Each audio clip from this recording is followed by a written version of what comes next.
নমস্কার, আমি সুদীপ মালাকার টিম পূর্বার তরফ থেকে কিছু বার্তা আজকে দেওয়া প্রয়োজন। কারণ বিগত আধ ঘন্টার মধ্যে 100-র কাছাকাছি ফোন কলস এসছে, মেসেজ এসছে। তো সবার ফোন কল ধরা সম্ভব না, মেসেজের উত্তর দেওয়া সম্ভব হচ্ছে না। সেই কারণে ভিডিওর মাধ্যমে পুরো বিষয়টা আমি ক্লিয়ার করে দিতে চাই যে আজকে একটা হতাশাপূর্ণ রায় এসছে। এটা নিয়ে কোনো সন্দেহ নেই যে এই রায়টা আনএক্সপেক্টেড, এরকম রায় আসার কথা ছিল না বা এটা আমরা এক্সপেক্ট করিনি। তার কারণ হচ্ছে জাস্টিস খান্না যখন থেকে এই মামলা, চিফ জাস্টিস উনি যখন থেকে মামলা প্রথম শুরু করেছিলেন, তখন উনি বারবার একটা কথা বলেছিলেন যে টেন্টেড এবং নন টেন্টেড সেগ্রেট করা পসিবল কিনা সেটা আমি দেখবো। যদি পসিবল হয় ঠিক আছে, আদারওয়াইজ সেম রায় বহাল থাকার একটা কথা মানে ইঙ্গিত উনি দিয়েছিলেন। তো যদি আমরা সেইটাকেই ধরি, আর আজকের ওরাল সাবমিশন, উনি আজকে যদি জাজমেন্ট কপি আসলে পরিষ্কার বোঝা যাবে আরও বিষয়টা, কিন্তু ওরাল জাজমেন্ট উনি যা পাস করেছেন সেখানে উনি বারবার একটা কথা জোর দিয়েছেন, যারা টেন্টেড তাদের তিনি টার্মিনেট করে দিলেন এবং গোটা প্যানেলটাই টার্মিনেট করলেন। কিন্তু যারা টেন্টেড তারা আর ফার্দার এই রিক্রুটমেন্টে বসতে পারবে না এবং তাদেরকে টাকা ফেরত দিতে হবে সুদ সমেত। যারা নন টেন্টেড তাদের টাকা ফেরত দিতে হবে না, কিন্তু তারা পরবর্তীকালে পরীক্ষায় বসতেও পারবে। এবং যারা অন্য চাকরি থেকে এসেছেন তাদেরকে পুনরায় আগের চাকরিতে ফিরে যাওয়ার একটা সুযোগ দেওয়া হয়েছে। এখন প্রশ্ন হচ্ছে, যদি আজকের রায়টাকে যদি আমরা স্যাক্রোস্যাঙ্ক্ট ধরে নিই, তাহলে তার মানে টেন্টেড এবং নন টেন্টেড সেগ্রেট করা পসিবল হয়েছে। তাহলে যদি আলাদা করা সম্ভব হয়ে গিয়ে থাকে, তাহলে জাজমেন্টটা যারা নন টেন্টেড, যারা দোষ করেনি তাদেরকেও শাস্তি কেন দেওয়া হলো, তাদেরকেও টার্মিনেট কেন করা হলো, এই প্রশ্নটা কিন্তু থেকেই যাবে।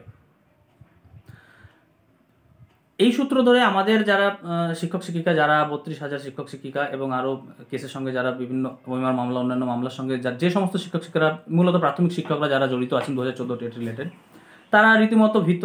কারণ এই ধরনের রায় 26,000-এর জন্য হয়েছে। স্বাভাবিকভাবেই তাদের ভয়ের একটা উদ্রেক হওয়াটাই স্বাভাবিক যে আমাদের ক্ষেত্রেও তার প্রভাব পড়বে কিনা। একথা সত্য যে পারসেপশনের একটা প্রভাব পড়ার সম্ভাবনা তো অবশ্যই আছে। যে সুপ্রিম কোর্টের, হাইকোর্ট থেকে একটা রায় এসছে, সেই রায়টাকে সুপ্রিম কোর্ট বলবৎ রেখেছে এবং এত হাজার হাজার জনের চাকরি তারা একবারে কেড়ে নিয়েছে। তো এইটার একটা যে তার একটা যে পারসেপশনের যে প্রভাব সেটা থাকবে। কিন্তু একথা অস্বীকার করার জায়গা নেই যে এসএসসির কেস এবং আমাদেরকে সম্পূর্ণ আলাদা গ্রাউন্ড। তাদের ভিত্তি আলাদা, তাদের মেরিট আলাদা, তাদের প্রেক্ষাপট আলাদা। তো সব মিলিয়ে যদি দেখা যায়, তো ভয়ের কারণ এখনই প্যানিক করবেন না, প্যানিক করার মতো পরিস্থিতি নয়। আমাদের মামলা যথেষ্ট, আমাদের স্ট্রেংথ আছে। আমরা যেভাবে লড়াই করে এসেছি, অলরেডি আমরা সুপ্রিম কোর্টে একবার গিয়েছি, সুপ্রিম কোর্ট থেকে আমরা আগের হাইকোর্টের জাজমেন্টকে সেট অ্যাসাইড করে নতুন করে আমরা এখানে পুনরায় এসেছি। সুতরাং আমরা লড়াই করেছি, এর আগেও লড়াই করে নিজেদের অধিকারটাকে বজায় রেখেছি, নিজেদের অধিকার আমরা আদায় করতে পেরেছি। ভবিষ্যতেও আমাদের এই লড়াই করার মানসিকতাটাকে বজায় রাখতে হবে।